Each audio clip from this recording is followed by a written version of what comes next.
This is the Beats and Balls Show. That guy Ken. JR, the Beatmaker. Mr. Crisp.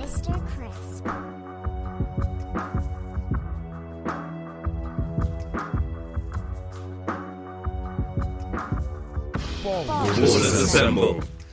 Ladies and gentlemen, welcome back to the Beats and Balls Show, Season 2, Episode 8. It's the final episode of 2019. Episode 8, you know. Feels like a Star Wars, like, you know, it's Episode 8. Episode 8. Like, it's like Wait for the writing to be, creeping up the screen. Exactly. Far, far away in a distant galaxy. I am, of course, JR, the Beatmaker, and I provide all of the audio delights in the podcast. And as always, I am joined by Mr. Hustle, that guy Ken. How you doing, Ken? I'm very good. Feel very Christmassy all of a sudden. I'm more in that festive spirit. I think I've just been drinking too many spirits, but yeah, you know how it is. That's the best spirit. So, tell us more about the Beats and Balls Show if people don't already know. Well, to all of our first-time listeners, the Beats and Balls Shows is not your usual podcast about football tactics or managerial movements and all those kind of things. Beats and Balls is all about culture, off the pitch, related to sports, it's music, it's fashion, it's social media. It's those fantastic moments that, you know, we go through every day in life. Some sporting figures we discuss, and, you know, various other, you know, sport things, I guess, in general. A couple of interesting things here and there, you know. Very nice, man. Very nice. The last show we did, we left sport to the side a little bit, didn't we? We did more of a music playlist sort of thing.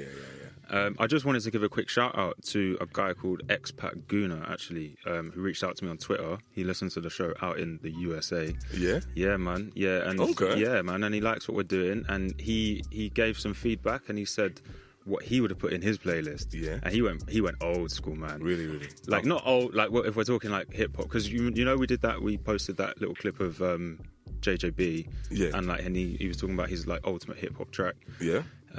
So Expat Guna, he went for like Beastie Boys, LL Cool J, Run DMC, so he was going down that vibe. Okay. But yeah, shout out to you, man. Thank you very much for listening. He's been a fan for a while. So yeah, man. So we're getting international now. That's it, man. We've gone big. Baby. International. What better way to cap off 2019, isn't it? Exactly. 2020, here we come. Exactly. So what have we got on the show today?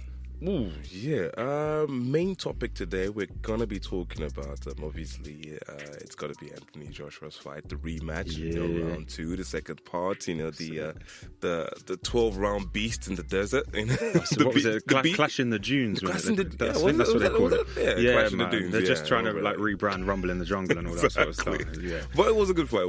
So we're talking about that, but then also we'll be talking about a few other things that have been happening. You know, what's happened in 2019, what we've learned from 2019, how are we going to remember 2019, I guess, is one of the things that we'll be talking about today. So that should be really big, really people. Good. Yeah, exactly.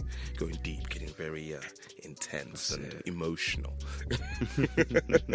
yeah, it should be a good show.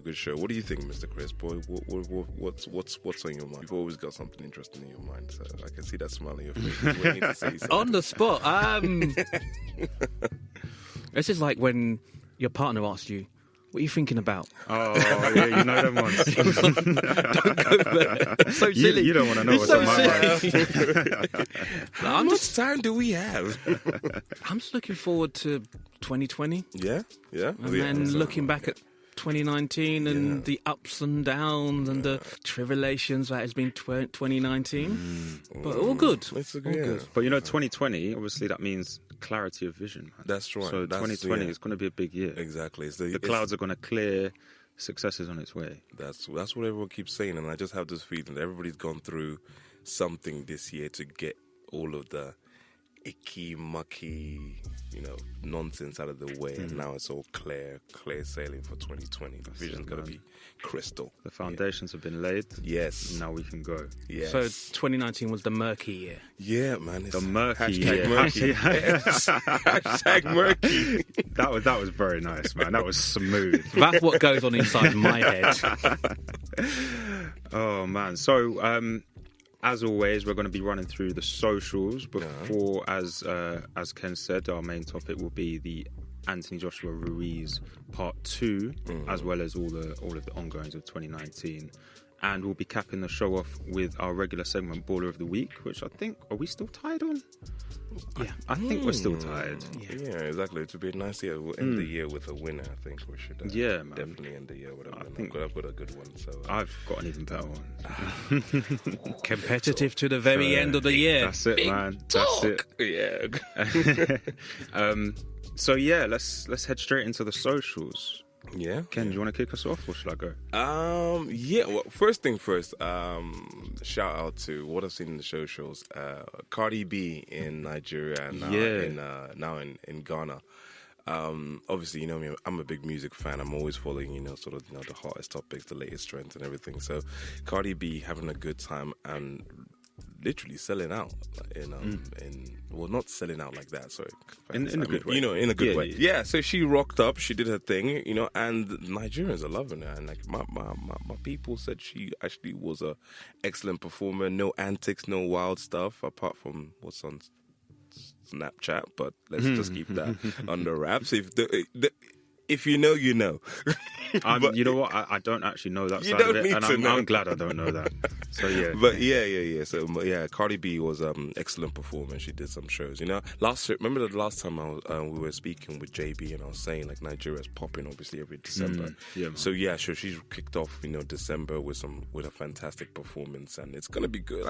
Considering the lineup of the artists that I hear that are gonna be going to Nigeria between now and Christmas. Yeah, so she's raised the bar. And I think, everyone that's going to be coming out there now to go and perform is going to have to step up to Cardi B's level, because her performances, her showcase was just 10 out of 10 from what I'm hearing. Big stuff. That's the word of the street. Sounds good, man.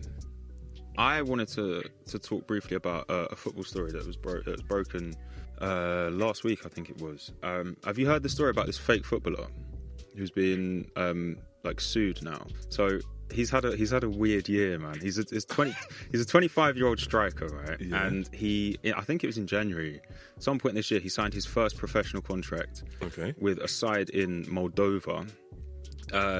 They released him after a month. They just cut his contract dead after a month. Didn't release any press statements or anything about it. He then went and signed for a club in South Africa, maybe a couple of weeks later. The exact same thing happened again. Got released after a month. He then went and signed for a club in Chile. Same thing happened again, about after a month. And then again when he signed for a club in Denmark, right? So he's now being sued by this most recent club for basically being a fake footballer. He's not a footballer. He's had this mad year because his agent has been claiming to represent this sports law firm, who's like the biggest law firm in the world. They've got connections with Gareth Bale's agent and stuff like that. And he's just essentially some guy. He's got no affiliation whatsoever. And he's somehow managed to worm his way into 4 professional contracts in a year. So that's the agent or the actual player, or does that? So, they've both been in it together. Oh, right. To kind of just get this guy a career in football. But every single player that's been associated with him has, as soon as they saw him in training, they were just like, what is this guy? Like, he's supposed to be a striker. His touch is terrible. He can barely kick a ball. Like, he's not on levels. And this is in, no disrespect, this is in Moldova, Chile, South Africa, and Denmark. And they're out in this guy. And what are you saying about those countries, though? No. What are you trying to say about South African football, though, Jay? I'm saying I don't really. I know one of their teams. I think Springboks. That's the rugby team. That's more than me, bro. We need to do. I'm too hood for South African cricket series. Exactly, I'm too hood for South African football. South African football. Sorry, South African football. But yeah, overall, it's just one of those stories that does make you giggle. That just sounds wild. There is a darker side to it, and I don't really want to. Is it some social media scam?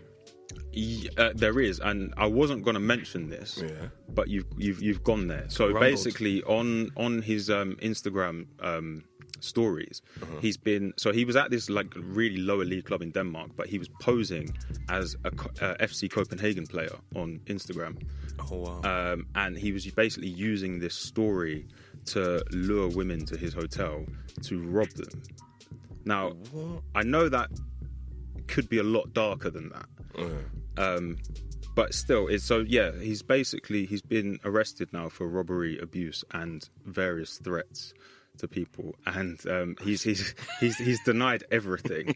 He's saying, "I know nothing of this. I don't know what's going on." Could you pull back? Did you say that he had links to Gareth Bale's agency? No. Okay. His agent, who I should really just call his mate, claimed to have links with the company, the law firm, who Gareth Bale's agent is associated with.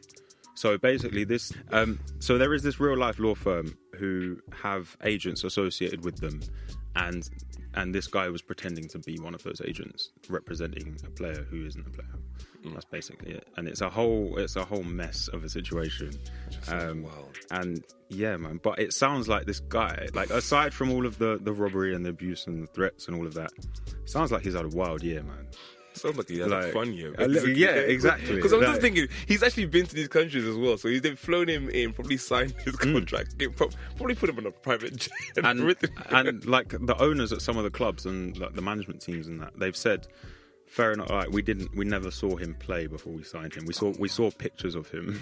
And doesn't that say something about the recruitment policy of these clubs? You know what I'm saying? I mean, the funny thing is when you tell that story, I'm thinking the one country he could have actually, I know this don't, I'm not trying to be disrespectful, I'm just saying, considering some of the players that I know play Indian Football League and the Chinese Super League, you could literally go there. I could be a worldie in the Chinese Super League. I've seen their football, it's not great.